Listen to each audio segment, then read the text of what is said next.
ಕಾಂಗ್ರೆಸ್ನಲ್ಲಿ ಕೆಪಿಸಿಸಿ ಅಧ್ಯಕ್ಷ ಪಟ್ಟಕ್ಕೆ ಫೈಟ್ ಜೋರಾಗಿದೆ. ಹೈಕಮಾಂಡ್ ಎದುರು ಅಧ್ಯಕ್ಷ ಆಕಾಂಕ್ಷಿಗಳ ಲಾಬಿ ಕೂಡ ಜಾಸ್ತಿಯಾಗಿದೆ. ಅಧ್ಯಕ್ಷ ಗಾದಿಗೆ 2 ಹೆಸರು ಅಂತೂ ಇಂತೂ ಫೈನಲ್ ಮಾಡಿದೆ ಹೈಕಮಾಂಡ್ ಅನ್ನುವ ಮಾಹಿತಿ ಲಭ್ಯ ಆಗ್ತಾ ಇದೆ. ಸತೀಶ್ ಹಾಗೆ ಈಶ್ವರ್ ಖಂಡ್ರೆ ಹೆಸರು ಬಹುತೇಕ ಅಂತಿಮ ಅಂತ ಹೇಳಲಾಗ್ತಾ ಇದೆ. ಇಬ್ಬರ ಹೆಸರು ಫೈನಲ್ ಆದ್ರೂ ಹೆಚ್ಚುತ್ತಲೇ ಇದೆ ಆಕಾಂಕ್ಷಿಗಳ ದಂಡು. ಇಬ್ಬರ ಹೆಸರನ್ನ ಆ ಕಡೆ ಫೈನಲ್ ಮಾಡಿದ್ರು ಕೂಡ ಇತ್ತ ಕಡೆ ಆಕಾಂಕ್ಷಿಗಳ ದಂಡು ಮತ್ತಷ್ಟು ಉದ್ದುದ್ದ ಬೆಳೀತಾ ಇದೆ. ಹೈಕಮಾಂಡ್ ಎದುರು ಅಧ್ಯಕ್ಷ ಆಕಾಂಕ್ಷಿಗಳ ಲಾಬಿ ಕೂಡ ಜೋರಾಗಿದೆ.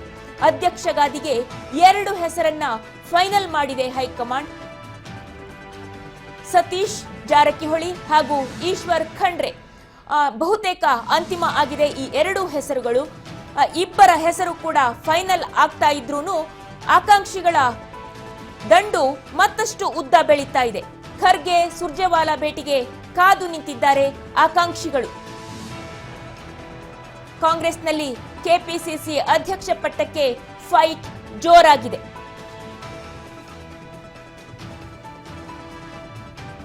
ಇವತ್ತು ಏನು ಕೆಪಿಸಿಸಿ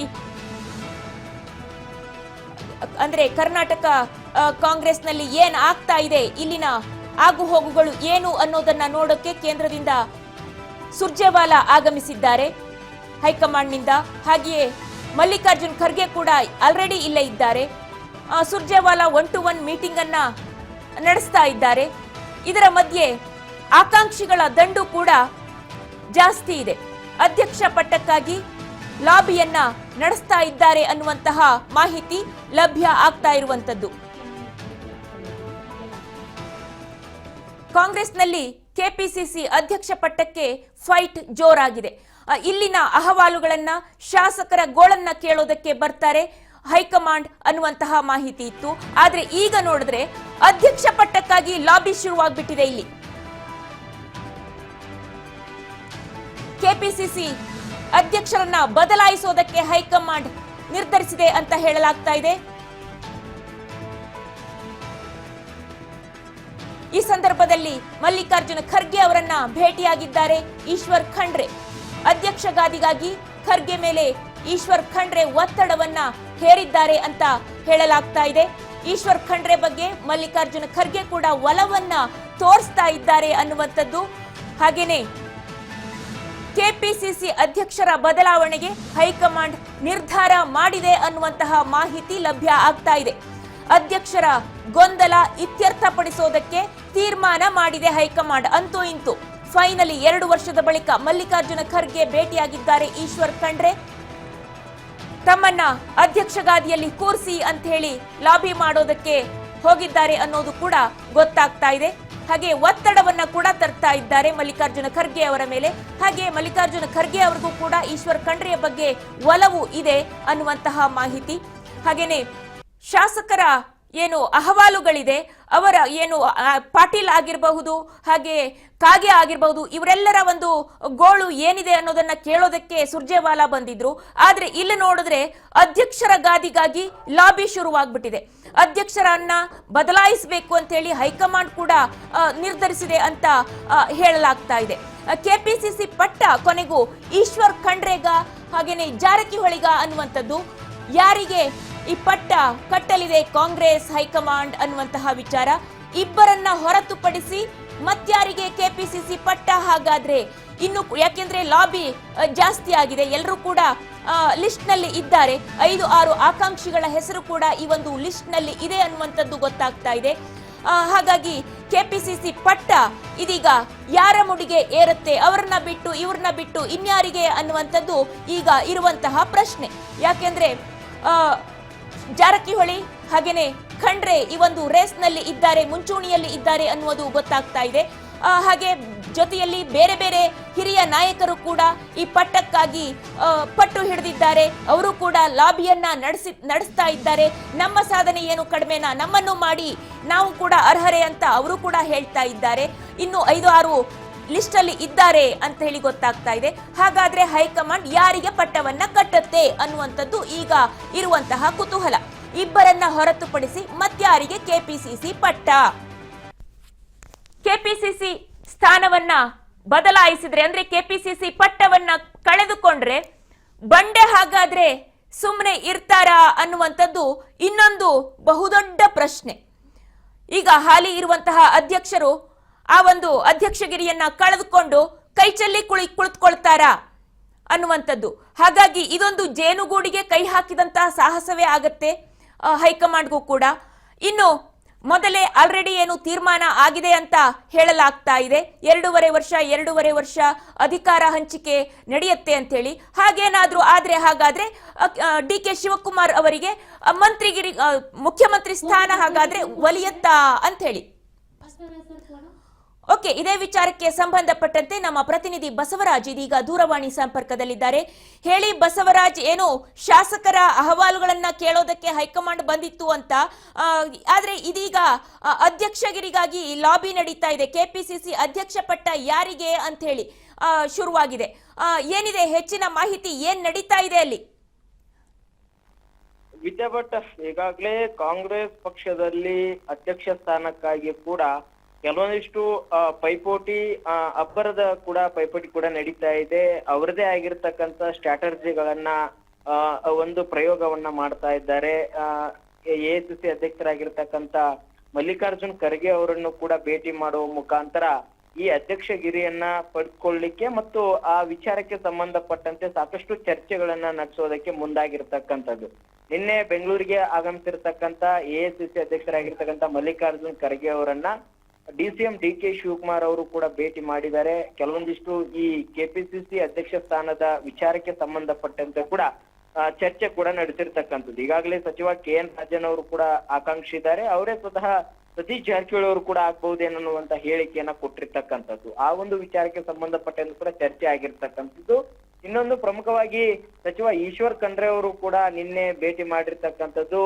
ಇನ್ನೇನು ಕೆಪಿಸಿಸಿ ಅಧ್ಯಕ್ಷ ಸ್ಥಾನ ಈಶ್ವರ್ ಖಂಡ್ರೆ ಅವರಿಗೆ ಸಿಗುತ್ತೆ ಅನ್ನುವಂತಹ ಚರ್ಚೆಗಳು ಕೂಡ ಕಾಂಗ್ರೆಸ್ ಪಕ್ಷದ ವಲಯದಲ್ಲಿ ಆಗಿತ್ತು. ಎಐಸಿಸಿ ಅಧ್ಯಕ್ಷರು ಕೂಡ ಅದಕ್ಕೆ ಅನುಮತಿ ಕೊಟ್ಟಿದ್ದಾರೆ. ಈಶ್ವರ್ ಖಂಡ್ರೆ ಅವರು ಅಧ್ಯಕ್ಷರಾಗ್ತಾರೆ ಅನ್ನುವಂತ ಮಾತು ಕೂಡ ಇತ್ತು.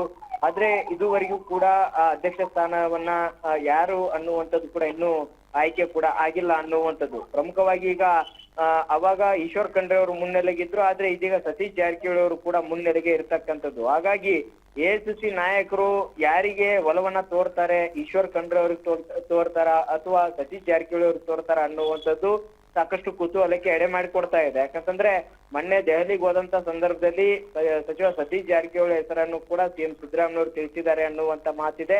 ಇನ್ನೊಂದು ಕಡೆ ಈಶ್ವರ್ ಖಂಡ್ರೆ ಅವರು ಕೂಡ ಇವತ್ತು ನಿನ್ನೆ ಭೇಟಿ ಮಾಡಿ ಚರ್ಚೆ ಕೂಡ ನಡೆಸಿರ್ತಕ್ಕಂಥದ್ದು. ಹಾಗಾಗಿ ಈ ಕೆಪಿಸಿಸಿ ಅಧ್ಯಕ್ಷ ಸ್ಥಾನದ ಪೈಪೋಟಿಗೆ ಒಂದು 3 ನಾಯಕರು ಕೂಡ ಪೈಪೋಟಿ ನಡೆಸಿದ್ದಾರೆ.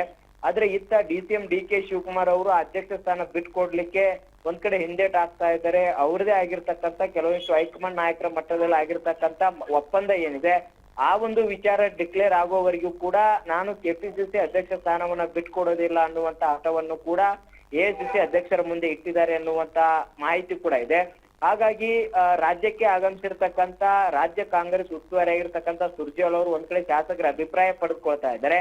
ಅದರ ಜೊತೆಗೆ ಈ ಅಧ್ಯಕ್ಷ ಸ್ಥಾನದ ವಿಚಾರಕ್ಕೆ ಸಂಬಂಧಪಟ್ಟಂತೆ ಕೂಡ ಶಾಸಕರಿಂದ ಮಾಹಿತಿಯನ್ನು ಪಡೆದುಕೊಳ್ಳುವಂತಹ ಎಲ್ಲಾ ಸಾಧ್ಯತೆ ಕೂಡ ಇದೆ. ಈ ಒಂದು ನಿಟ್ಟಿನಲ್ಲಿ ಒಂದ್ ಕಡೆ ರಾಜ್ಯ ಕಾಂಗ್ರೆಸ್ ಪಾಳ್ಯದಲ್ಲಿ ಅಧ್ಯಕ್ಷ ಸ್ಥಾನಕ್ಕಾಗಿ ಪ್ರಬಲ ಪೈಪೋಟಿ ಅಂತೂ ನಡೀತಾ ಇದೆ ಅನ್ನುವಂಥದ್ದು ಒಂದಿಷ್ಟು ಬೆಳವಣಿಗೆ ನೋಡ್ತಾ ಇದ್ರೆ ಗೊತ್ತಾಗ್ತಾ ಇದೆ. ವಿದ್ಯಾ ಭಟ್. ಬಸವರಾಜ್, ಸರಿ, ನೀವು ಹೇಳಿದ್ದು ಈಗ ಏನು ಅಧ್ಯಕ್ಷಗಿರಿಗಾಗಿ ಪೈಪೋಟಿ ನಡೀತಾ ಇದೆ, 2 ಹೆಸರುಗಳು ಮುಂಚೂಣಿಯಲ್ಲಿವೆ, ಇನ್ನು 3-4 ಹೆಸರುಗಳು ಲಾಬಿ ನಡೆಸ್ತಾ ಇದ್ದಾರೆ, ಕ್ಯೂನಲ್ಲಿ ಇದ್ದಾರೆ ಅಂತ ಹೇಳಿ. ಆ 3-4 ಮಂದಿ ಯಾರು ಅಂತ ಹೇಳ್ಬಹುದಾ?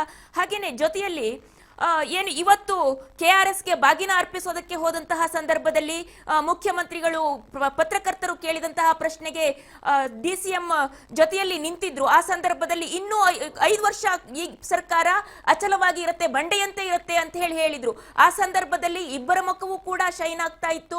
ಅದರಲ್ಲೂ ಡಿ.ಕೆ. ಶಿವಕುಮಾರ್ ಅವರ ಮುಖ ಅಂತೂ ಫಳಫಳ ಅಂತ ಹೊಳಿತಾ ಇತ್ತು. ಈ ಏನು ಕಾಲ್ತುಳಿತ ಪ್ರಕರಣ ಆಯ್ತಲ್ಲ, ಆ ನಂತರದಲ್ಲಿ ಇಬ್ಬರ ಮುಖನೂ ಕೂಡ ನೋಡಕ್ಕಾಗ್ತಿರ್ಲಿಲ್ಲ, ಅಷ್ಟು ಒಂದು ಕುಗ್ಗಿ ಹೋಗಿದ್ರು. ಆದ್ರೆ ಇವತ್ತು ತುಂಬಾ ಕಂಗೊಳಿಸ್ತಾ ಇದ್ರು. ಇದರ ಹಿಂದಿನ ಮರ್ಮ ಏನು ಅಂದ್ರೆ ಏನಾದ್ರೂ ಮಂತ್ರಿ ಸ್ಥಾನ ಅವರಿಗೆ ಒಲಿಯತ್ತಾ, ಮುಖ್ಯಮಂತ್ರಿ ಪಟ್ಟ, ಆ ನಿಟ್ಟಿನಲ್ಲಿ ಏನಾದ್ರೂ ಬಹಳ ಖುಷಿಯಾಗಿದ್ದಾರಾ ಹೇಗೆ ಅಂತ? ವಿದ್ಯಾ ಭಟ್, ಒಂದ್ ಕಡೆ ಕೆಪಿಸಿಸಿ ಅಧ್ಯಕ್ಷ ಸ್ಥಾನಕ್ಕೆ ಒಂದು ಈಶ್ವರ್ ಖಂಡ್ರೆ ಅವರು, ಸತೀಶ್ ಜಾರಕಿಹೊಳಿ ಅವರು ಹೆಸರು ಬಹಳಷ್ಟು ಮುನ್ನೆಲೆಗೆ ಇರುವಂತದ್ದು.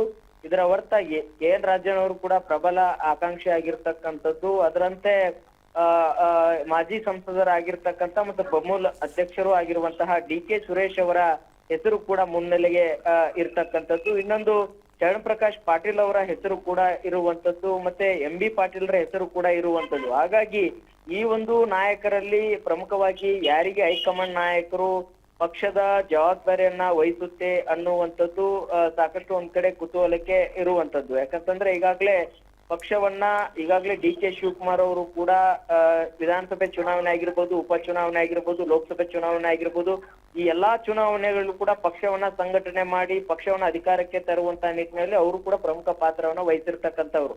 ಅಂತದೇ ನಾಯಕರು ಎಲ್ಲಾ ಸಮುದಾಯಗಳನ್ನ ಒಟ್ಟಿಗೆ ತೆಗೆದುಕೊಂಡು ಹೋಗುವಂತ ನಾಯಕನನ್ನ ಆಯ್ಕೆ ಮಾಡುವಂತ ಸವಾಲು ಕೂಡ ಹೈಕಮಾಂಡ್ ನಾಯಕರಿಗೆ ಇರುವಂತದ್ದು. ಹಾಗಾಗಿ ಅದಕ್ಕೆ ಯಾವ ನಾಯಕನ ಸೂಚಿಸ್ತಾರೆ ಅನ್ನುವಂಥದ್ದು ನಾವು ಕಾದಷ್ಟೇ ನೋಡ್ಬೇಕಾಗಿದೆ.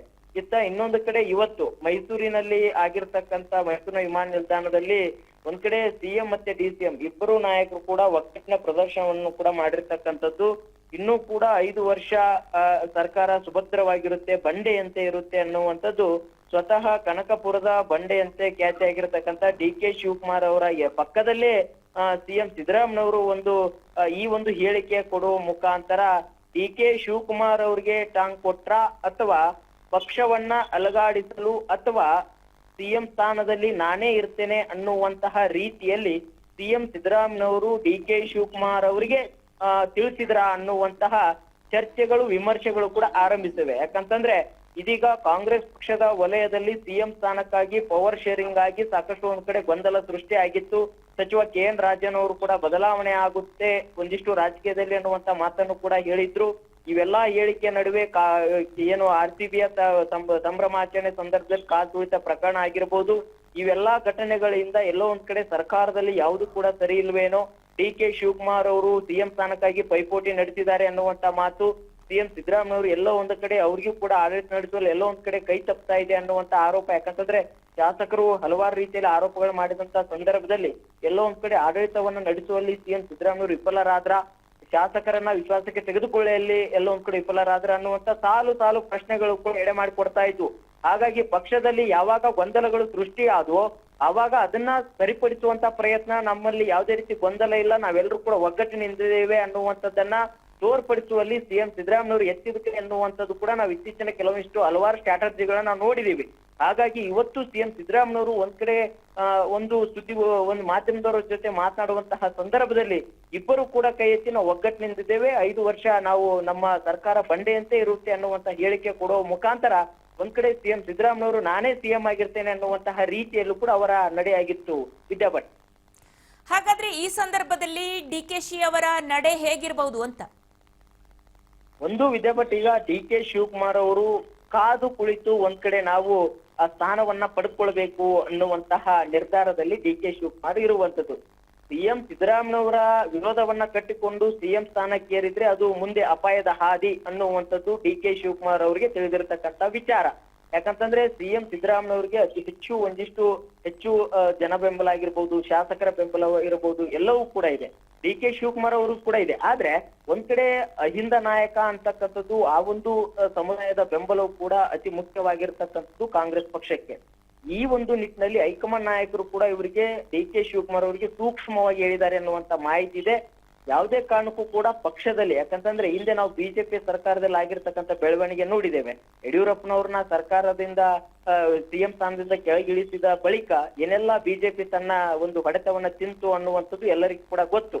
ಹಾಗಾಗಿ ಆ ಒಂದು ಘಟನೆ ಮರುಕಳಿಸಬಾರ್ದು, ನಾವು ಕೂಡ ಆ ಬಿಜೆಪಿ ಅವರಂತೆ ನಡ್ಕೊಳ್ಬಾರ್ದು ಅನ್ನುವಂಥದ್ದು ಹೈಕಮಾಂಡ್ ನಾಯಕರ ಲೆಕ್ಕಾಚಾರ. ಹಾಗಾಗಿ ಸಿಎಂ ಸಿದ್ದರಾಮಯ್ಯವ್ರನ್ನ ವಿಶ್ವಾಸಕ್ಕೆ ತೆಗೆದುಕೊಂಡೇ ಡಿ.ಕೆ. ಶಿವಕುಮಾರ್ ಅವರಿಗೂ ಕೂಡ ಒಂದಿಷ್ಟು ಸ್ಥಾನ ಕೊಡಬೇಕು ಅನ್ನುವಂತ ಲೆಕ್ಕಾಚಾರದಲ್ಲಿ ಕಾಂಗ್ರೆಸ್ ಪಕ್ಷದ ಹೈಕಮಾಂಡ್ ನಾಯಕರಿದ್ದಾರೆ. ಅದರಂತೆ ಎಐಸಿಸಿ ಅಧ್ಯಕ್ಷರಾಗಿರುವಂತಹ ಮಲ್ಲಿಕಾರ್ಜುನ್ ಖರ್ಗೆ ಅವರು ಕೂಡ ನಿನ್ನೆಯೂ ಕೂಡ ಅದೇ ವಿಚಾರಕ್ಕೆ ಸಂಬಂಧಪಟ್ಟಂತೆ ಡಿ.ಕೆ. ಶಿವಕುಮಾರ್ ಅವರಿಗೆ ಸಹನೆ ಇರಲಿ ಅನ್ನುವಂತ ಮಾತನ್ನು ಕೂಡ ಹೇಳಿದ್ದಾರೆ. ಪಕ್ಷ ಒಂದಿಷ್ಟು ನಿಮಗೆ ಜವಾಬ್ದಾರಿ ಕೊಡುವಂತ ನಿಟ್ಟಿನಲ್ಲಿ ನಿಮ್ಗೆ ಯಾವುದೇ ರೀತಿ ತಾರತಮ್ಯ ಮಾಡೋದಿಲ್ಲ ಅನ್ನುವಂಥದ್ದನ್ನು ಕೂಡ ಹೇಳಿರಂತ ಹಿನ್ನೆಲೆಯಲ್ಲಿ ಡಿ.ಕೆ. ಶಿವಕುಮಾರ್ ಅವರ ಇತ್ತೀಚಿನ ಒಂದಿಷ್ಟು ಹೇಳಿಕೆಗಳನ್ನು ನಾವು ಗಮನಿಸಿದ್ದೇವೆ. ಕೆ.ಎನ್. ರಾಜನ್ ಅವರು ಬದಲಾವಣೆ ಆಗುತ್ತೆ ಅನ್ನುವಂತ ವಿಚಾರ ಹೇಳಿದಂತ ಸಂದರ್ಭದಲ್ಲೂ ಕೂಡ ಅವರು ಸೈಲೆಂಟ್ ಆಗೇ ಇದ್ರು. ಅಂದ್ರೆ ಅವ್ರನ್ನೇ ಕೇಳಿ ನನಗೆ ಈ ಬಗ್ಗೆ ಮಾಹಿತಿ ಇಲ್ಲ ಅನ್ನುವಂಥದ್ದು. ಯಾರೇ ಸಿಎಂ ಸಿದ್ದರಾಮಯ್ಯವರೇ ಆಗಿರ್ತಾರೆ ಅಂದ್ರೆ ಸಿಎಂ ಈಗ ಸಿಎಂ ಸ್ಥಾನ ಖಾಲಿ ಇಲ್ಲ, ಅವರೇ ಸಿಎಂ, ಅದನ್ನ ಹೈಕಮಾಂಡ್ ನಾಯಕರು ತೀರ್ಮಾನ ಮಾಡ್ತಾರೆ. ಹೀಗೆ ಒಂದಿಷ್ಟು ಸೂಕ್ಷ್ಮವಾಗಿ ಪ್ರತಿಕ್ರಿಯೆ ಕೊಡ್ತಾನೆ ಬಂದಿದ್ದಾರೆ. ಹಾಗಾಗಿ ಹೈಕಮಾಂಡ್ ನಾಯಕರ ಮೇಲೆ ಎಲ್ಲ ಡಿ ಕೆ ಶಿವಕುಮಾರ್ ಅವರ ಒಂದಿಷ್ಟು ಸಿಎಂ ಸ್ಥಾನದ ಆಸೆಯನ್ನ ಇಟ್ಟಿರ್ತಕ್ಕಂಥದ್ದು ವಿದ್ಯಾ ಭಟ್. ಹಾಗೇನೆ ಹೈಕಮಾಂಡ್ ಇದೀಗ ನೇರವಾಗಿ ಅಖಾಡಕ್ಕೆ ಇಳಿದಿರುವಂತದ್ದು. ಕರ್ನಾಟಕ ಏನು ಆಡಳಿತ ಮತ್ತು ಸರ್ಕಾರಕ್ಕೆ ಸಂಬಂಧಪಟ್ಟಂತೆ ಮತ್ತು ಇಲ್ಲಿ ಶಾಸಕರ ಏನು ಕುಂದು ಕೊರತೆಗಳಿದ್ವು, ಅವರ ದೂರು ದುಮ್ಮಾನಗಳಿದ್ವು, ಅದಕ್ಕೆ ಕಿವಿಯಾಗೋದಕ್ಕೆ ಅಂತೇಳಿ ಹೈಕಮಾಂಡ್ ಬಂದಿದ್ದು. ಆ ಒಂದು ಕೆಲಸ ನಡೀತಾ ಇದೆಯಾ? ಯಾವ ಹಂತದಲ್ಲಿದೆ, ಪ್ರಗತಿಯಲ್ಲಿ ಇದೆಯಾ ಅಂತೇಳಿ, ಅಂದ್ರೆ ಕಿವಿಯಾಗ್ತಾ ಇದೆಯಾ ಅವರ ದೂರು ದುಮ್ಮಾನಗಳಿಗೆ ಹೈಕಮಾಂಡ್, ಅಥವಾ ಕೇವಲ ಈ ಏನು ಅಧ್ಯಕ್ಷ ಗಾದಿಯನ್ನ ಬದಲಾಯಿಸುವ ಕಡೆ ಮಾತ್ರ ಚಿತ್ತ ನೆಟ್ಟಿದೆಯಾ ಅಂತ? ಬಟ್ ಶಾಸಕರ ಅಸಮಾಧಾನ ಏನಿದೆ, ಅವರ ಕುಂದು ಕೊರತೆಗಳೇನಿದಾವೆ ಅನ್ನುವಂಥದ್ದನ್ನ ತಿಳಿದುಕೊಳ್ಳಿಕ್ಕೆ ಮತ್ತೆ ಕೆಲವೊಂದಿಷ್ಟು ಶಾಸಕರಿಗೆ ಖಡಕ್ ಆಗಿರ್ತಕ್ಕಂಥ ಸೂಚನೆ ಕೊಡೋದಕ್ಕೆ, ಮುಂದೆ ಹೀಗೆ ಇದೇ ರೀತಿಯಾಗಿ ನೀವು ಪಕ್ಷದ ವಿರುದ್ಧವಾಗಿ ಸರ್ಕಾರಕ್ಕೆ ಮುಜುಗರ ತರುವಂತ ನಿಟ್ಟಿನಲ್ಲಿ ನಡೆದುಕೊಂಡ್ರೆ ಮುಂದಿನ ಹಂತದಲ್ಲಿ ಪಕ್ಷ ನಿಮಗೆ ಯಾವ ರೀತಿ ಟಿಕೆಟ್ ಅನ್ನು ಕೊಡುವಂತ ಹಂತದಲ್ಲೂ ಕೂಡ ನಿಮಗೆ ಎಫೆಕ್ಟ್ ಆಗಬಹುದು ಅನ್ನುವಂತಹ ಒಂದಿಷ್ಟು ಖಡಕ್ ಆಗಿರ್ತಕ್ಕಂಥ ಸಂದೇಶವನ್ನ ರವಾನೆ ಮಾಡ್ಲಿಕ್ಕೆ ರಾಜ್ಯ ಕಾಂಗ್ರೆಸ್ ಉಸ್ತುವಾರಿಯಾಗಿರ್ತಕ್ಕಂಥ ಸುರ್ಜೇವಾಲಾ ಅವರು ಕೂಡ ರಾಜ್ಯಕ್ಕೆ ಆಗಮಿಸಿರ್ತಕ್ಕಂಥದ್ದು. ಹಾಗಾಗಿ ಶಾಸಕರ ಒಂದಿಷ್ಟು ಕೆಪಿಸಿಸಿ ಅಧ್ಯಕ್ಷ ಸ್ಥಾನದ ವಿಚಾರಕ್ಕೆ ಸಂಬಂಧಪಟ್ಟಂತೆ ಅದು ಒಂದ್ ಕಡೆ ವಿಚಾರ ಚರ್ಚೆ ಆದ್ರೆ, ಇದೀಗ 40ಕ್ಕೂ ಹೆಚ್ಚು ಶಾಸಕರನ್ನ ಅವರ ಸಮಸ್ಯೆಗಳೇನು, ಸರ್ಕಾರ ರಚನೆ ಆದಾಗಿನಿಂದಲೂ ಕೂಡ ಹಲವಾರು ರೀತಿಯ ಆರೋಪಗಳನ್ನ ಮಾಡ್ತಾನೆ ಬಂದಿದ್ದಾರೆ. ಹಾಗಾಗಿ ನಿಮ್ಮಲ್ಲಿ ಸಿಎಂ ಅವರು ಸರಿಯಾಗಿ ಸ್ಪಂದನೆ ಮಾಡ್ತಾ ಇಲ್ವಾ, ಡಿ ಕೆ ಶಿವಕುಮಾರ್ ಅವರು ಸರಿಯಾಗಿ ಸ್ಪಂದನೆ ಮಾಡ್ತಾ ಇಲ್ವಾ, ಅಥವಾ ಸಚಿವರ ಕಾರ್ಯವೈಖರಿ ನಿಮಗೆ ಸರಿ ಅನಿಸ್ತಾ ಇಲ್ವಾ, ಇವೆಲ್ಲಾ ವಿಚಾರಗಳನ್ನ ಶಾಸಕರ ಒಂದಿಷ್ಟು ಕುಂದು ಕೊರತೆಗಳನ್ನ ಆಲಿಸ್ಲಿಕ್ಕೆನೆ ಉಸ್ತುವಾರಿಯಾಗಿರ್ತಾರೆ ಸುರ್ಜೇವಾಲಾ ಅವರು ಕೂಡ 1-to-1 ಸಭೆಯನ್ನು ಕೂಡ ಆಯೋಜನೆ ಮಾಡಿಕೊಂಡಿದ್ದಾರೆ ಅನ್ನುವಂತ ಮಾಹಿತಿ ಇದೆ. ಅದು ಅವರ ಸ್ಪಂದನೆ ತೆಗೆದುಕೊಳ್ತಾರೋ ಇಲ್ವೋ ಅನ್ನುವಂಥದ್ದು ಸುರ್ಜೇವಾಲಾ ಅವರ ಒಂದು ರಾಜ್ಯ ಪ್ರವಾಸ ಮುಗಿದ ಬಳಿಕ ಗೊತ್ತಾಗ್ಲಿದೆ ವಿದ್ಯಾ ಭಟ್. ಧನ್ಯವಾದಗಳು ಬಸವರಾಜ್ ತಮ್ಮೆಲ್ಲ ಮಾಹಿತಿಗಾಗಿ.